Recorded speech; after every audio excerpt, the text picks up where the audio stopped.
The night over New York was calm. Streetlights flickered on wet asphalt after a short rain. People hurried home, carrying umbrellas and grocery bags. Then, the sky changed. It didn't thunder. It didn't flash. It hummed. A deep, vibrating sound rolled over the city, shaking glass and rattling car alarms. Is that an earthquake? A man whispered to his wife as they stood frozen in the middle of the street. Above, clouds swirled into a perfect circle, like a hole punched in the sky. Through it, something enormous descended, not falling, but gliding, slow and deliberate. A ship. It was black as ink, wider than any stadium, its edges sharp like a blade. Lights pulsed along its sides, not white, not yellow, but a strange, deep blue that made the air feel cold. Within seconds, the news channels caught it. The same thing was happening in London, Tokyo, and Cape Town. Giant alien ships were taking position above every major city. In a war room deep under the Pentagon, the U.S. president leaned forward. Open every channel, I want to hear them. The world did hear them. From phones, TVs, radios, even smartwatches, the same voice spoke. It was low, deep, and strangely calm. Not mechanical, not human. People of Earth, you will submit to the Empire, or you will be erased. Silence followed. Then the voice spoke again. You have 7 days. Do not resist. The broadcast cut off. For a moment, the world held its breath. Then chaos exploded. Sirens wailed in every city. People ran, screamed, prayed.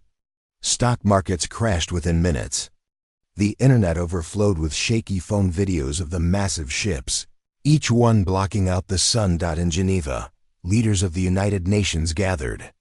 Some argued for surrender, others shouted for war.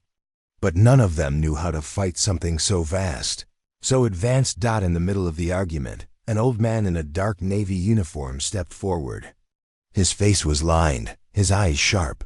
I know how we fight, he said quietly. Every head turned.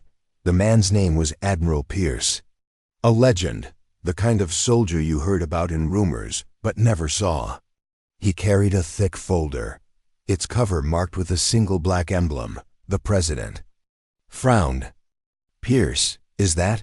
Yes, the admiral said. The Black Armada. The room fell silent. Everyone knew the name, but no one spoke of it. It was a fleet of experimental warships built in secret decades ago, hidden away because they were too dangerous, not just to enemies, but to humanity itself. A delegate from France shook his head. That program was banned. The weapons are unstable. If you use them, if we don't use them, Pierce interrupted, there won't be anyone left to ban anything. Before anyone could answer, an aide rushed into the room. Sir, you need to see this. They turned to the large wall screen. Live footage from Beijing filled the display. One of the alien ships had opened fire. Bright beams of light cut through skyscrapers like paper. People ran, but the beams moved faster. This is a warning, the aide said. They're testing our defenses. Pierce slammed his hand on the table. They're softening us up before the main strike. 7 days? That's not a deadline. It's a countdown to extinction. The president leaned back, face pale. If we wake the Armada, there's no turning back. Sir, Pierce said, his voice like steel, there's no turning back already. Hours later, far from the panic of the cities, deep in the Arctic, ice giant steel doors began to open. Snow and wind swirled into the dark hole beneath. From the shadows, shapes emerged, warships black and angular, each one the size of a small island. Technicians in thick coats worked quickly, checking systems that had been asleep for decades. Power lines hummed. Strange black panels along. The ship's hulls glowed faintly. These things are monsters, a young engineer whispered. Monsters are exactly what we need. Another replied grimly. Admiral Pierce stood on a high platform, watching the ships rise from the frozen ground. Each one was a weapon of nightmares, armed with technology most of the world didn't even know existed. But as he looked at them, Pierce felt a knot in his stomach. There was a reason the Black Armada had been buried here, a reason it had been locked away and erased from official records. It wasn't just their weapons. It was the core. Each ship's heart was powered by something not entirely human, a technology found in a crash site 50 years ago. No one understood it completely. It was alien, unpredictable, and in the wrong hands, unstoppable. On the third day, the alien ships began to move again. This time they didn't just hover. They started to descend slowly until their shadows covered entire neighborhoods. The blue lights on their hulls brightened, and the same voice returned. 3 days remain. Submit or die. In cities around the world, some people began to accept it. Churches filled with worshippers. Others prepared for rebellion. A strange calm took over, like the quiet before a hurricane. But in the Arctic, the quiet was broken by the sound of engines awakening after decades of silence. One of Pierce's officers approached him. "Sir, the Armada is online. All systems are green." Pierce didn't take his eyes off the massive black ships. "Then we move. The world's not going to end without a fight." The officer hesitated. "And if the Armada's power gets out of control?" Pierce finally turned, his face cold. "Then God help us all." By the 5th night, the alien fleet had begun their final preparations. From orbit, strange metal pods dropped into the oceans, disappearing beneath the waves. No one knew what they were, but military satellites detected massive shapes moving underwater. At the same time, strange signals began disrupting Earth's communications. Entire regions went dark. Planes fell from the sky when their systems failed. In an underground command center, scientists tried to decode the alien interference. One of them suddenly froze, eyes wide. "They're mapping us," she whispered. "Not just cities, people, every single person." "How?" someone demanded. Her hands shook as she turned to Pierce. "They're scanning our DNA." On the 7th day, the sky over every city turned black, not from clouds, but from the alien ships themselves aligning into a perfect formation. The voice returned one last time. "Your time is over." And then, without warning, one ship fired. A white beam slammed into the center of Paris. Where it struck, there was nothing. No rubble, no smoke, just absence. A hole in the world that the Black Armada launched one by one. The great black warships rose into the sky, engines roaring with a sound that shook mountains. Pierce stood on the bridge of the lead ship, his hands gripping the railing. Below, the Earth's surface blurred as they climbed higher, faster. The alien fleet was waiting. Pierce's officer spoke. "Sir, enemy ships locking on." Pierce's eyes narrowed. "Then it begins." The first shot from the Armada wasn't like any missile or laser the world had seen. It was a pulse of pure darkness, spreading in a perfect sphere. The alien ship it struck didn't explode, it vanished. On every screen in the command center. Back on Earth, people watched in awe and terror. Because in that moment, humanity had shown its teeth. But even Pierce knew the real battle hadn't started yet. The morning after the Black Armada's launch, the world felt wrong. It wasn't just the sight of alien ships hanging in the sky. It was the silence that followed them, the strange, heavy quiet that made every sound seem too loud. Even birds had stopped singing. In London, a boy stared up from his apartment balcony. "Mum, why aren't they leaving?" His mother didn't answer. She just held him tighter, her eyes fixed on the massive blue lights above. Across the world, people watched the news. Giant screens in Times Square showed live footage from satellites. The alien fleet hadn't moved since the night before, but now something else was happening. Smaller alien ships were breaking off and moving towards cities. At the United Nations War Room, the air was thick with tension. Screens covered the Walls showing maps, ship positions, and live broadcasts from world leaders. A man from the European Council stood up. We should send a message of peace, offer terms. If we provoke them, they've already provoked us, growled Admiral Pierce from the corner. He wasn't sitting. He never sat. Paris wasn't an accident. It was a demonstration. An African delegate slammed her hand on the table. And if we fight, they will kill billions. Can your Armada protect everyone? Pierce didn't answer. His jaw tightened. Before the argument could escalate, a voice crackled through the loudspeakers. Incoming transmission. Origin, alien flagship. The room fell silent. A holographic screen flickered to life. The same cold, calm voice from before filled the air. People of Earth, this is your second warning. Your leaders hide weapons that are forbidden. Destroy them, or we will destroy you. The image vanished. Everyone turned to Pierce. They know, someone whispered. Pierce's voice was low. Of course they know. That technology came from them in the first place. The President of the United States leaned forward. What are you saying? Pierce met his gaze.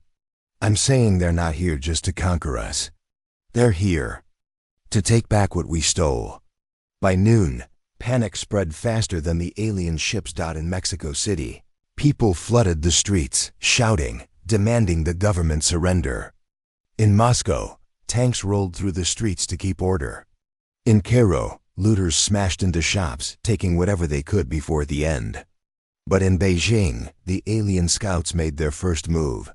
Without warning, beams of white light sliced through the sky. They didn't hit military bases. They hit neighborhoods. Whole blocks vanished, leaving only scorched earth. Back in the Arctic command base, alarms screamed. Admiral, Beijing is under attack, an officer shouted. No warning. They're targeting civilians, Pierce's fists clenched. They want fear. They want surrender before we even fight. The president's voice came through the comms. Pierce, we can't hold cities if they keep this up. Pierce stared at the tactical screen. Then we don't hold them. We hit them back, hard. In a darkened hangar deep beneath the ice, crews worked without pause. Engineers ran along catwalks, shouting orders.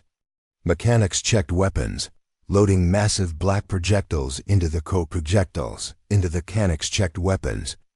Armada's cannons. One young crewman watched the preparation with wide eyes. I thought this was a defense mission. An older officer looked at him sharply. It is.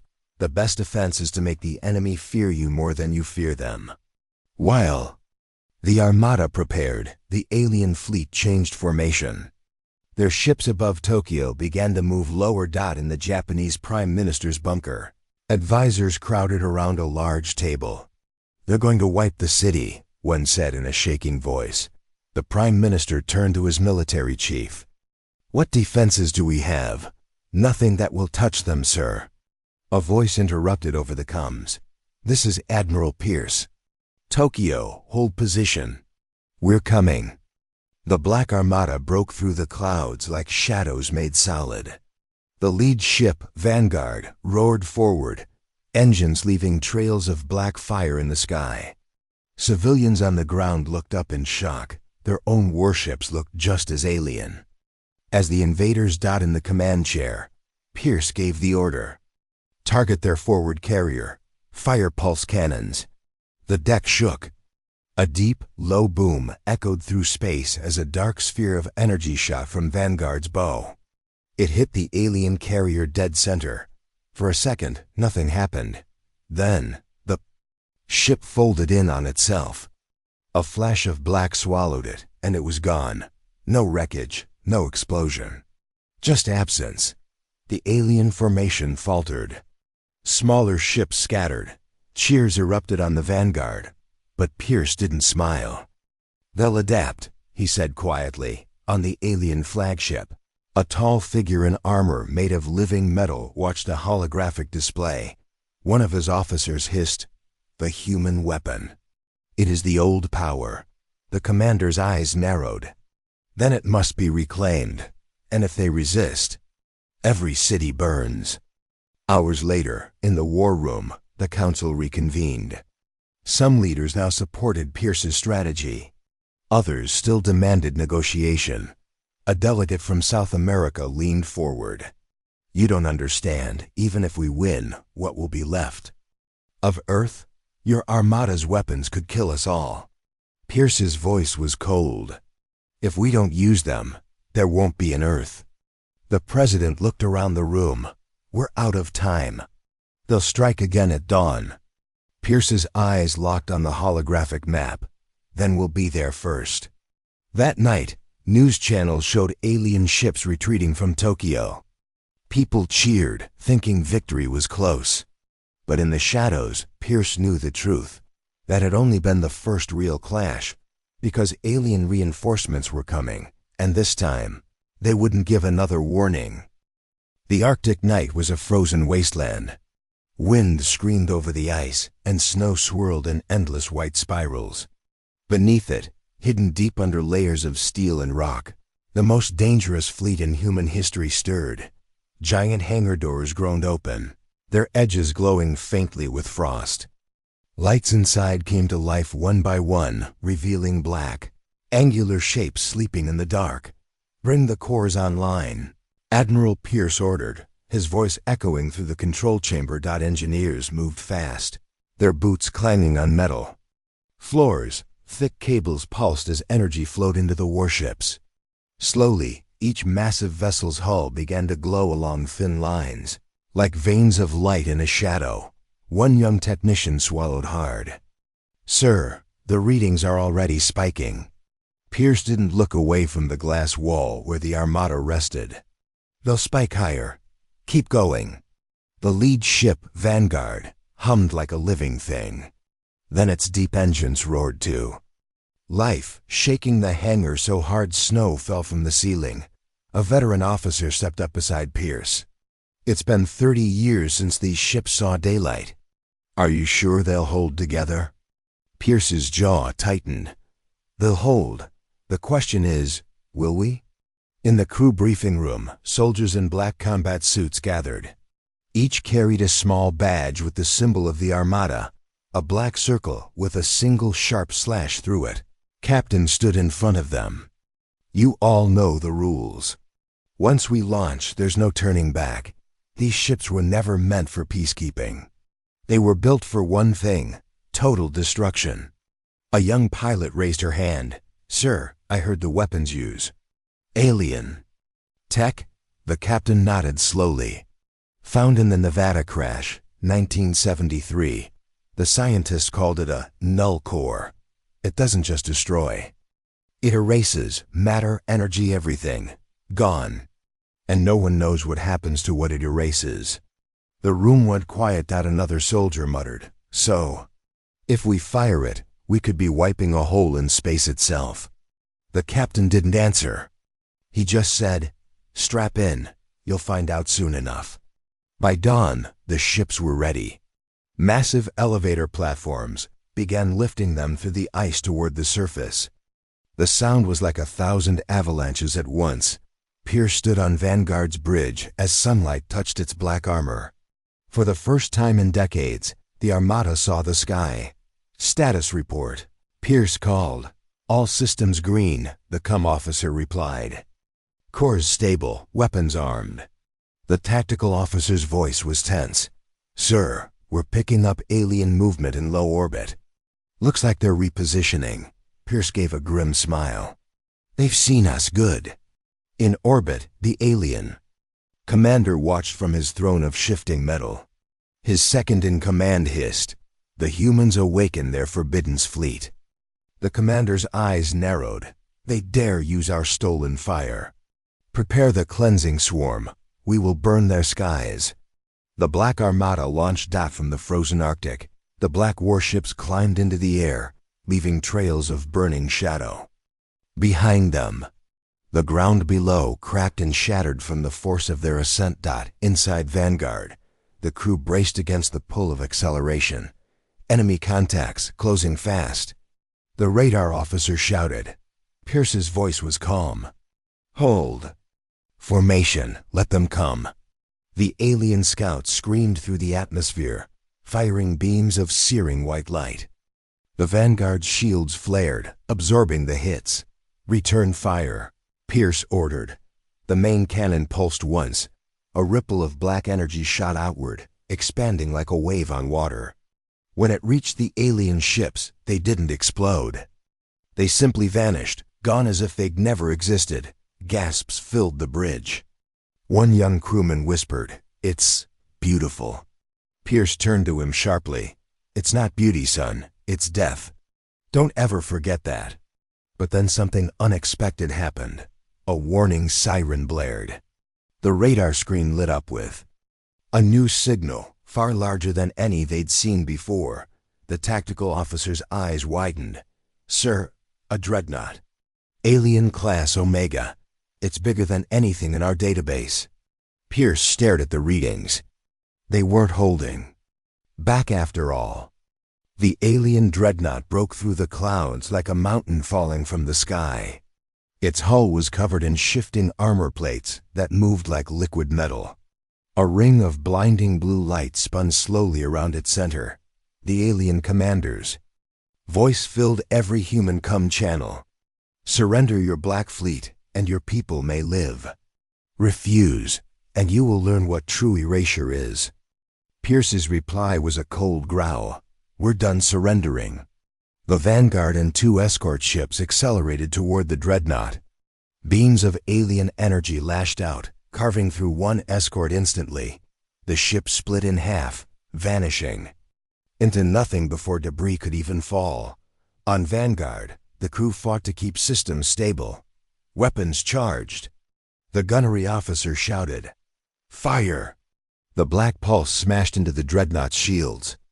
But instead of vanishing, the alien ship absorbed the attack, its armor glowing brighter. "They adapted," Pierce said under his breath. The dreadnought opened its central ring. From within came a surge of energy so intense the space around it seemed to twist. It fired. A wall of blue-white light tore toward Vanguard. Pierce gave the order instantly. "Evasive now." The ship rolled hard, the beam missing by meters, but the shockwave still tore armor from the hull. In the chaos, the comms officer shouted, "Incoming message from Earth Command. They say pull back." Pierce shook his head. "We can't. If this thing gets into low orbit, it will wipe a city off the map in one shot." The crew stared at him. They all knew what he meant. The only way to stop the dreadnought might be the Armada's most dangerous weapon, the null core overload. The chief engineer spoke up. "Sir, if we use it at this range, it could erase us too." Pierce's gaze was steady. "Then we make sure we take them with us." The bridge went silent. Finally, the young pilot said softly, "Aye, sir." Outside, the Armada's ships formed the spearhead formation. Engines roared, black light spilling from their hulls. The alien dreadnought charged its main weapon again. The blue ring spinning faster. Pierce gripped the arm of his command chair. "All ships, prepare for core surge. On my mark." The cores began to glow, their light deepening from red to black, pulsing faster and faster. The air inside Vanguard grew heavy, as if the ship itself was holding its breath. "Mark!" The Armada's weapons fired in unison. A wave of pure darkness raced forward, colliding with the dreadnought's beam in a blinding, silent flash, and then nothing. When the light faded, the dreadnought was gone, not destroyed. Simply erased, as if it had never existed. The crew erupted in cheers, but Pierce didn't smile. He knew, somewhere in that nothingness, the enemy was learning, and they would be back. The void of space was quiet again, too quiet. After the erasure of the alien dreadnought, the Black Armada floated in formation above the curve of Earth. The crews worked in tense silence, watching their screens, listening for the smallest sign of movement. On Vanguard's bridge, Admiral Pierce stood with his hands clasped behind his back, eyes fixed on the blackness beyond the viewport. "They'll come," he said quietly. they'll come angrier than before. The tactical officer checked his console. Sir, long range. Scans show multiple enemy signatures, closing fast. Estimated 2 minutes until contact. A murmur ran through the crew. They knew this wasn't over. The dreadnought had been just the opening blow. Pierce's voice cut through the unease. All ships, battle stations, lock weapons, hold until my command. From the far edge of the radar grid, a swarm appeared. Not a fleet of massive battleships like before, but hundreds of smaller, needle-shaped vessels, each moving in unpredictable patterns. They darted like insects, weaving between one another. Those aren't warships, muttered the cum officer. They're scouts? Pierce shook his head. Not scouts, hunters. The first wave hit without warning. Blazing white projectiles streaked toward the Armada, slamming into shields and exploding in bursts of heat and force. The vanguard shook violently, alarms screaming, shields at 80%. The defense officer shouted, "Return fire!"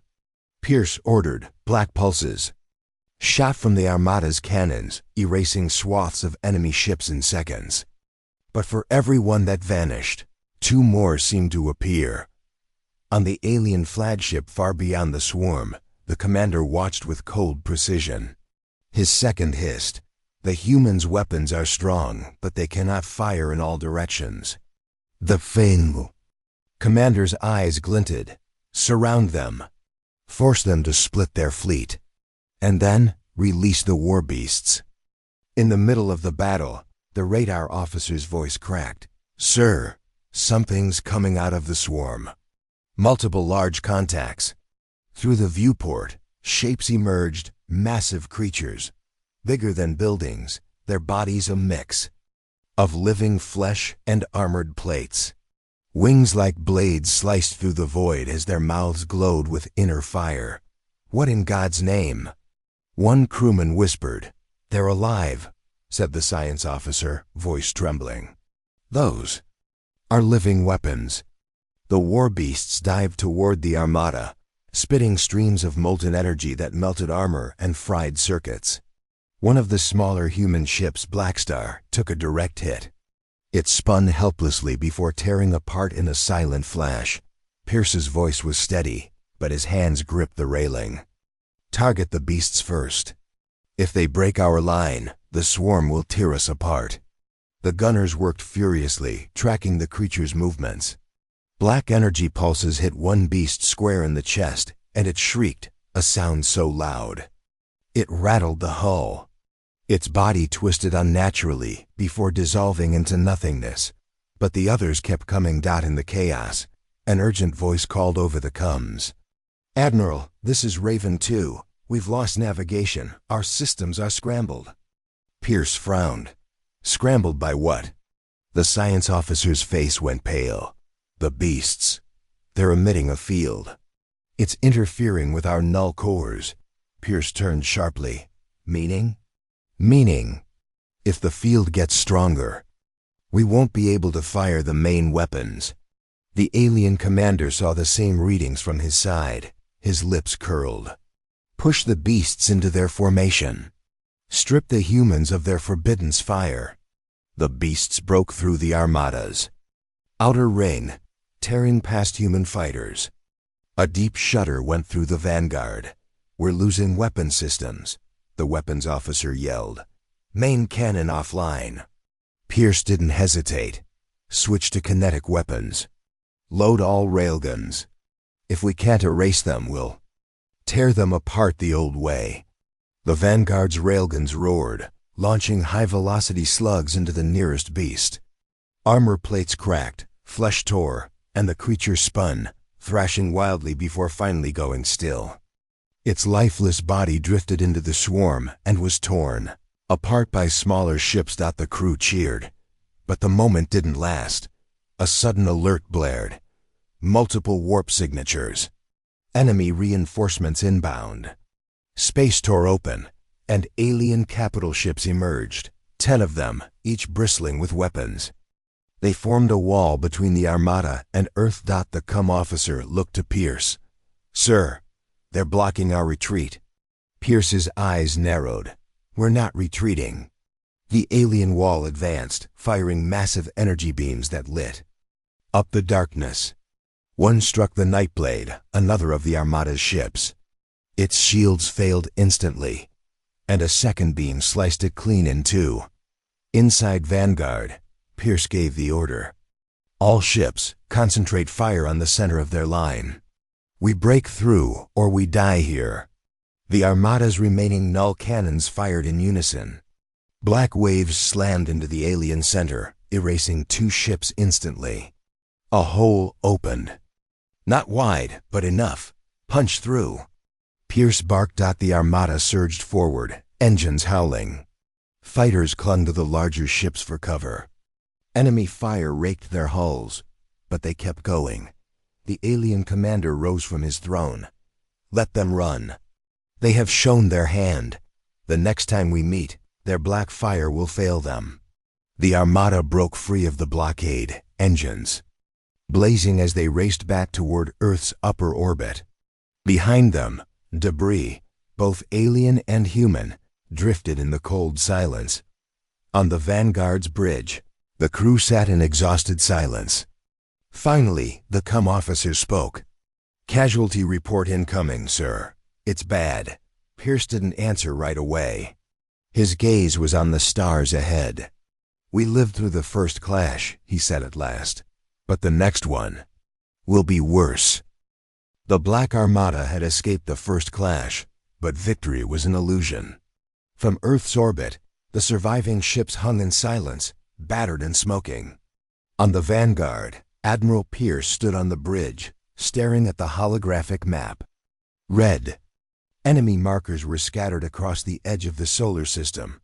They were moving, fast. "Status?" he asked. "Half our fleet destroyed, sir," the tactical officer replied. "Shields on the rest are at 50% or lower. Ammunition for railguns is down to 30%. Null cores are unstable." Pierce's jaw tightened. The null cores, the secret human weapon, had burned too hot in the first battle. If they failed, humanity would be left with conventional weapons. And those wouldn't stop another full-scale attack. A transmission came in, not from a human ship, but from deep space. The signal was sharp, the voice cold. "Humans of Earth, this is your one mercy. Submit to the Dominion. Surrender your weapons, your ships, and your planet. Do this, and your extinction will be delayed. Refuse, and you will be erased." The crew stiffened. Pierce didn't move. He answered with steel in his voice. "Tell your masters this. Humanity doesn't kneel. If they want this planet, they'll have to burn for it." The line went dead. An hour later, the enemy came, not as a single wave, but from every direction. Thousands of small ships, dozens of capital vessels, and behind them, something new, there, building something. The science officer whispered, eyes wide, in real time, using ships as parts. Through the viewport, a massive structure formed, a perfect black sphere miles across, its surface crawling with alien ships attaching panels, weapons, and spines. Energy crackled along its surface. "What is that?" the COM officer asked. Pierce didn't answer. His instincts screamed the truth. It was a weapon. One that made their dreadnought look like a toy. The alien commander watched from within the sphere's control chamber. "Target the human capital ships first. Break their command structure. Then we take the planet." The attack began. The sphere pulsed once. A ripple of energy washed through space. Every human ship shook violently. Lights flickered. "Sir!" the engineer shouted. "Our null cores are shutting down. They're draining the charge." The tactical officer slammed his fist against the console. "We're blind. Our strongest weapons are gone." Pierce gave no time for panic. "Switch to Formation Delta 9. Shield the planet with our hulls. Fighters harass their flanks. Keep them busy. Do not let them hit the atmosphere." The Armada moved into position, but the aliens were ready. Capital ships pushed forward, hammering the human lines with relentless fire. One by one, destroyers fell, their wreckage drifting toward Earth's gravity well. The Ironheart, a heavy cruiser, took a hit that split it in half. The crew's last transmission was a single word: fight. Inside Vanguard, the crew fought to keep systems online. Sparks rained from the ceiling, consoles overloaded. "Admiral, the sphere is charging again." The science officer shouted. Pierce leaned forward. "How much time?" 40 seconds until it fires." The bridge went silent. Everyone knew, if that sphere's weapon was aimed at Earth, nothing would stop it. Pierce turned to his second-in-command. "Get me the Raven Wing." The screen lit up with the face of Captain Holt, his ship battered but still intact. "Holt," Pierce said, "I need you to take your wing straight into that sphere's core. Overload your engines and detonate. It's the only way to stop it." Holt didn't hesitate. "Understood." "No time for goodbyes, sir." The channel cut. 3 ships from the Raven Wing broke formation and streaked toward the sphere. Alien fighters swarmed to intercept, but the wing carved through them, losing 1 ship along the way. Inside the sphere, Holt's voice came over the comms. "I see the core. Looks like a sun in a cage. Tell Earth. We'll buy them time." The next moment, a blinding flash lit up the void. The sphere shuddered, plates tearing free, fire spilling from its wounds. The alien commander hissed in fury.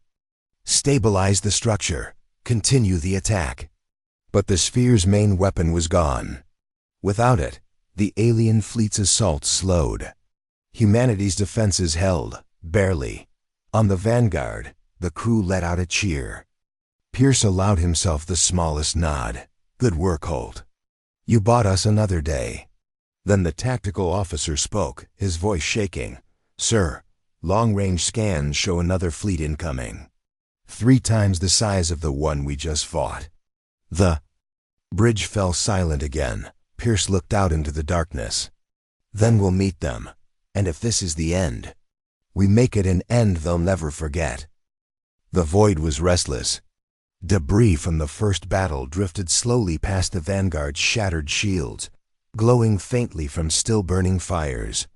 Yet the real danger was coming fast.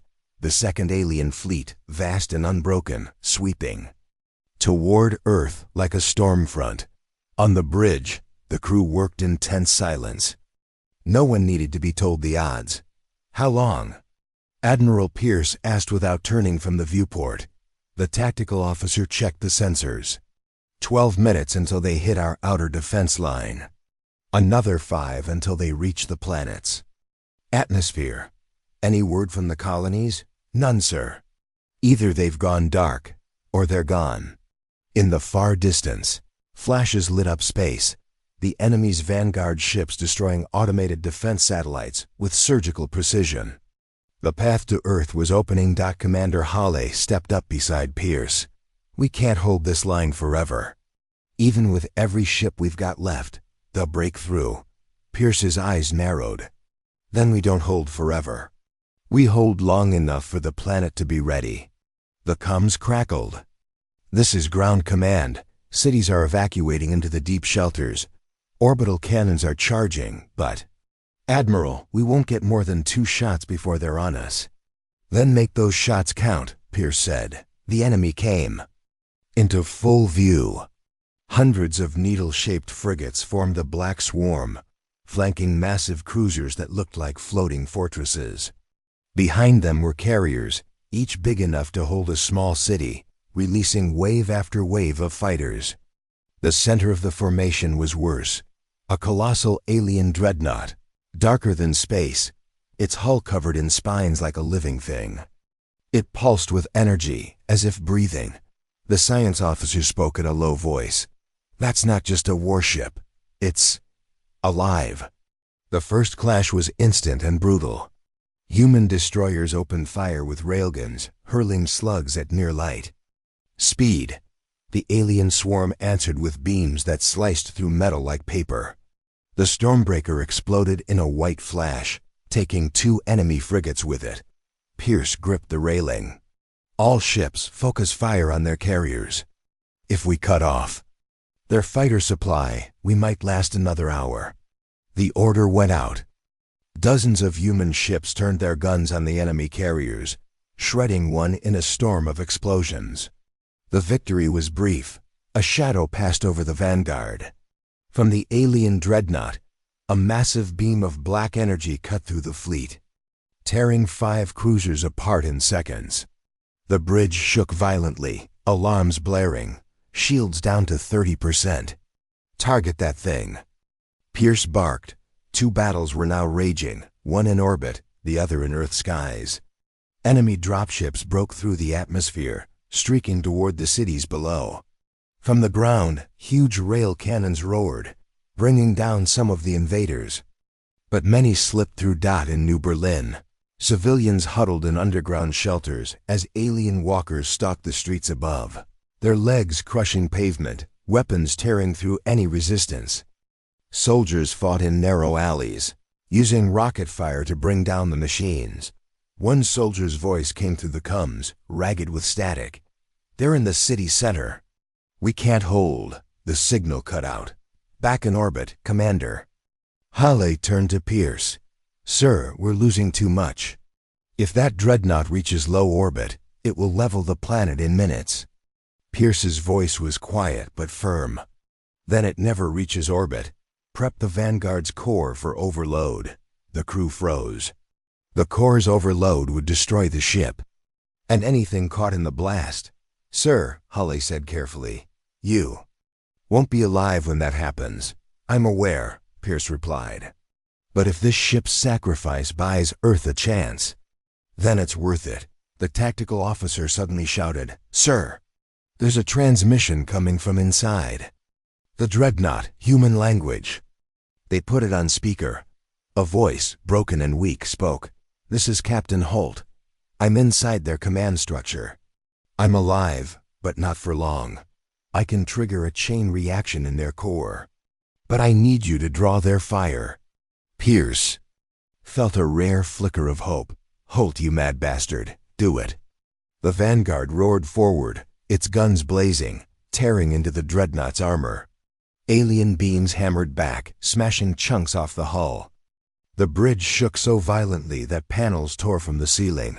"On the come," Holt's voice grew strained. "Core destabilizing." 20 seconds. The alien dreadnought turned all its guns on the Vanguard. Shields shattered. Fires broke. Out across every deck. 10 seconds. Pierce stood tall, even as the deck tilted. "All hands, brace for impact." The view screen filled with white light. Dot in orbit. The explosion looked like a newborn star.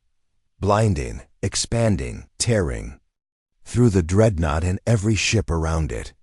When the light faded, there was only wreckage. On the ground, the alien assault faltered. Leaderless, the remaining ships broke formation and fled into the darkness of space. Hours later, Earth's battered defenders counted the cost. More than half the fleet was gone. Cities were in ruins. But the planet still lived. Commander Hale stood at the memorial wall, adding Pierce's name to the list. "He didn't just save Earth," she said quietly. "He gave us a future." Far above, the debris of the Vanguard drifted slowly, silent witness to the day humanity refused to fall. The war was over.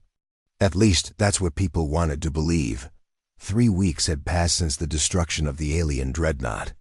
Earth's skies were quiet again, the last enemy ships having vanished into the deep black. The planet's cities, though scarred, were rebuilding. Children played in the rubble-strewn streets, soldiers walked without helmets, and for the first time in months, laughter returned. But in the silence between worlds, something moved. Commander Hale stood on the bridge of the Sentinel, a new flagship, hastily assembled from surviving ships. She stared at the star map and the blinking dot that wasn't supposed to be there.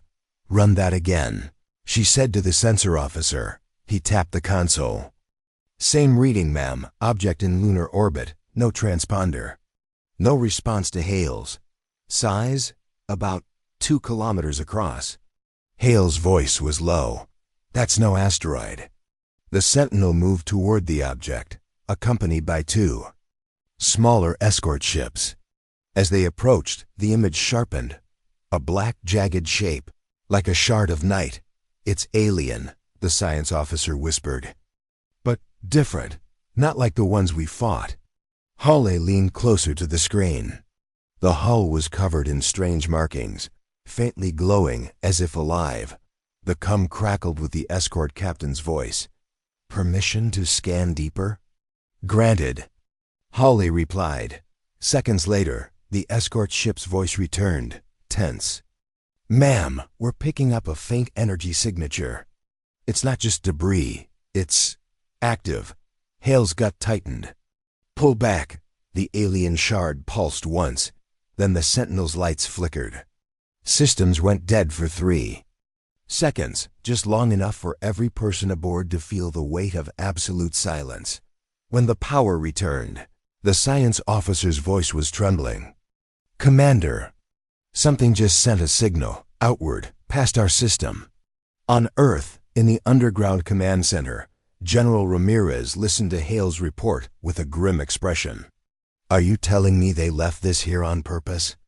Hale nodded, a beacon, maybe a warning or an invitation. Ramirez exhaled slowly. Whatever it is, we need to destroy it before anything hears it. Within hours, a task force gathered near the shard. Bombers armed with antimatter torpedoes lined up their shots. On my mark, Hale ordered. The bombers released their payload. Torpedoes streaked toward the alien object, but just before impact, the shard's surface split open. A wave of black mist poured out, moving like liquid shadows. It swarmed toward the bombers, and the first pilot's scream cut through the cum before his ship was shredded into dust. What is that? Someone shouted. The science officer's face had gone pale. It's nanotech. Billions of microscopic machines. The swarm hit the second bomber, stripping it to bare metal in seconds. The remaining ships scattered, firing wildly, but the cloud moved with terrifying speed. Fall back. Hale ordered. Fall back now. The Sentinel turned hard, engines roaring, but fragments of the swarm latched onto the hull. Lights dimmed again, consoles sparked. Engineering, report. Hale shouted. The reply came broken by static. There. Inside the ship, eating through systems. Hale's jaw tightened. Seal bulkheads, vent the affected decks into space. There was a pause, then the chilling answer. Ma'am. They're not just in the metal, they're in the crew. On the lower decks, chaos reigned. Crew members convulsed as black veins spread under their skin. Their eyes turned inky and lifeless. Then they moved too fast, too strong, attacking their shipmates with inhuman force. Gunfire echoed through the corridors. One officer slammed the emergency cum. They're changing us. If you get infected, his voice cut off in a wet, tearing sound. On the bridge, the infected began pounding on the doors. Commander, we need to abandon ship. The helmsman shouted. Hale shook her head. If that swarm spreads to Earth, it's over. We can't let it leave this system. She turned to the tactical officer. Set the core to overload. We'll take them with us. Before the order could be carried out, the viewscreen lit up with movement. A massive alien ship, sleek and silver, emerging from hyperspace. Its design was completely different from the ones they had fought before. A deep, resonant voice filled the bridge through. An open channel. Human vessel, cease your destruction. We are not your enemy. Hale frowned. And who are you? We are what your enemies fear, the voice replied. The swarm is ancient, if it wakes fully. No galaxy survives. The silver ship fired a beam of light into the Sentinel, and in an instant, the swarm fragments on the hull disintegrated. Inside, infected crew screamed as black veins burned away, leaving them unconscious but alive.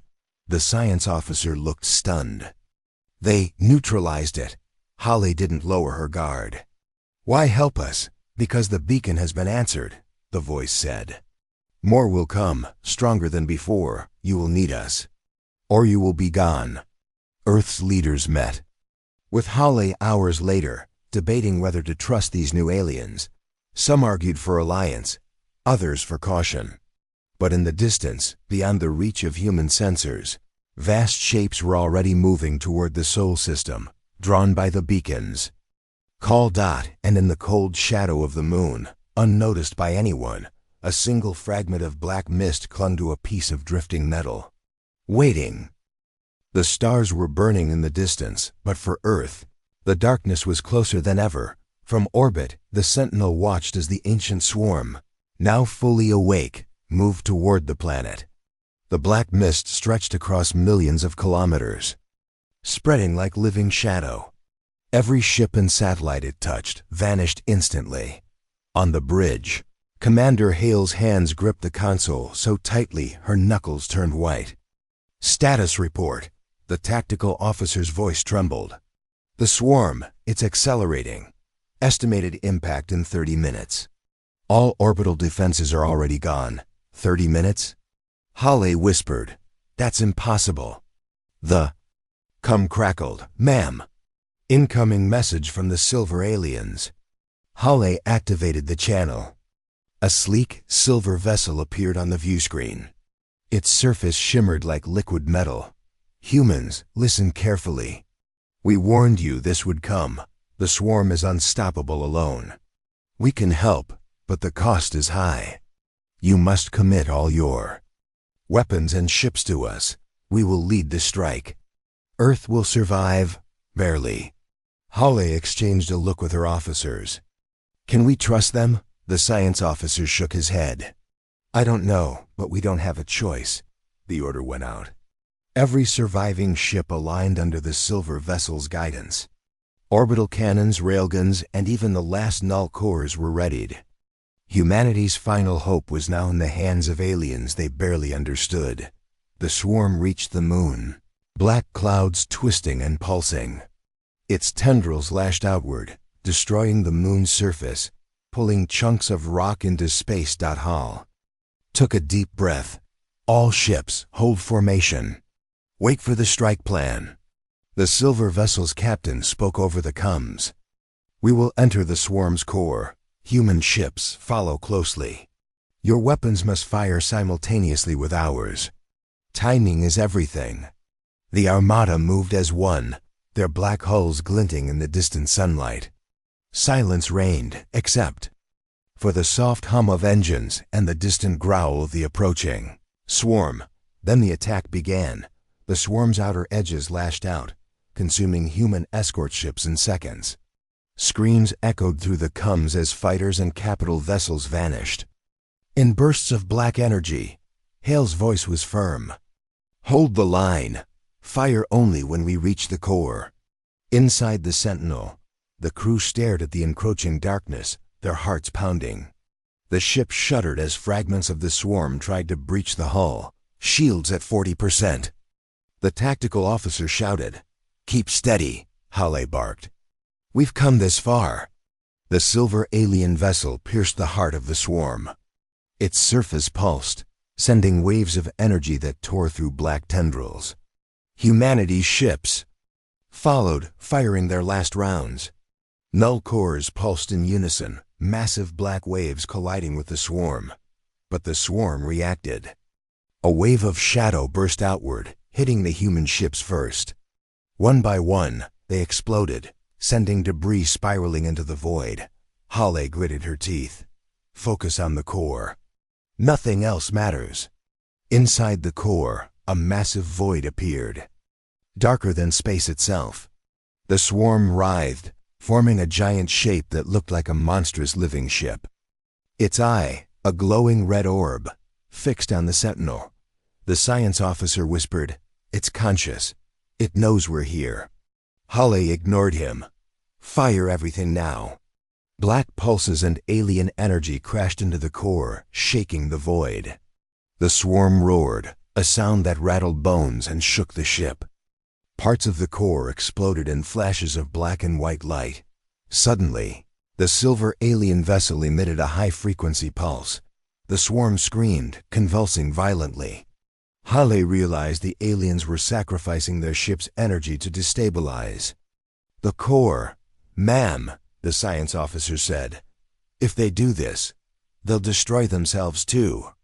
Hale's eyes filled with determination. "Then they'll die for us, so humanity survives." The core began to collapse. The red eye blinked rapidly, then shattered like glass. The swarm twisted and screamed, disintegrating into nothingness. Surviving human ships shuddered violently, caught in the shockwave, but the majority held together. Outside, silence returned. Space was empty. Hale looked out the viewport. Earth was safe. Cities were scarred, oceans polluted with debris, but the planet still rotated under the sun. "Status?" she asked. The tactical officer exhaled. "Most of our fleet is gone, but the swarm is eradicated.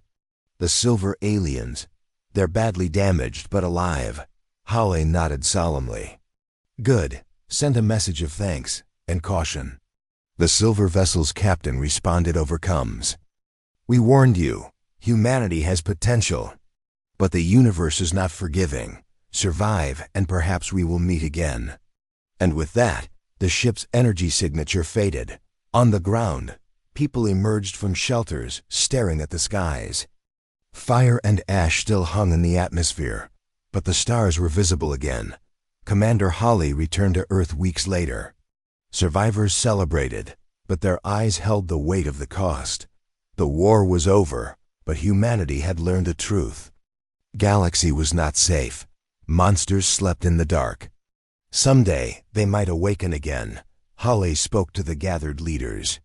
"We survived because we fought, because we were willing to risk everything. But remember, survival is just the beginning. The universe will test us again, and next time, we may not be so lucky." The crowd fell silent, the wind blowing through the ruined streets. Far above, stars glimmered coldly. Somewhere in the infinite black, something was waiting. Humanity had won the battle. The war for survival was only beginning. The end